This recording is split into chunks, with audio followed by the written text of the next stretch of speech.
সাঁতারে সাঁতার খেলছি ঠাকুরের প্রেমের বন্যায় ভাসিয়ে কি জানো কি হারাই দেখা যাবে পাওয়ার আশায় সব মানুষ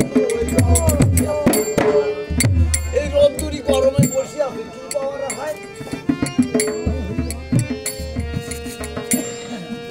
সাধু সঙ্গে যা কিনা যায় আর সাধু সঙ্গে যা পাওয়া যায় কোথাও তা পাওয়া যায় না। আর সাধু সঙ্গে যে বস্তু হাজির হয় যে মানুষ হাজির হয় সে মানুষ আর কোথাও পাওয়া যায় না।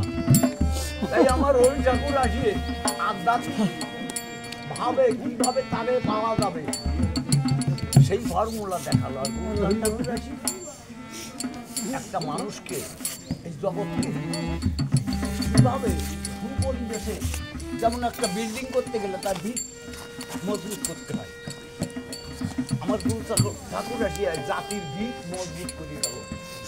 আর হরি ঠাকুর এসে মহাভাবে বিভোর হয়ে কিভাবে সেই নিত্যের দেশে মানুষ যাবে হিংসা বলে সেই পথটা আমাদের তার থেকে গেল। কোন যুগে কেউ এইরকম কথা এইরকম পথ করে নাই। আমার কৃষ্ণ স্কুলে গেছে, রাম স্কুলে গেছে, যাই নাই বাবু, রাম স্কুলে গেছে, কৃষ্ণ স্কুলে গেছে, মহাপ্রভু তলে হয়েছে কি তালি কোনো অবতারে কই আমাদের সে কথা তো কেউ ভাবি নাই। আর আমার গুরু চাঁদ হরিচন্দ্র সে যা বলে গেছে জীবন আজীবন কার জনম জনম আমার গুরু চাঁদ ঠাকুরের নামে চোখের তল ফেলা একটা জীবনে শোধ হবে না এমন কাজ করে গেছে আমার গুরু। হরি বল হরি বল হরি বল হরি বল হরি বল হরি আর পাবো না বাড়ি আসতে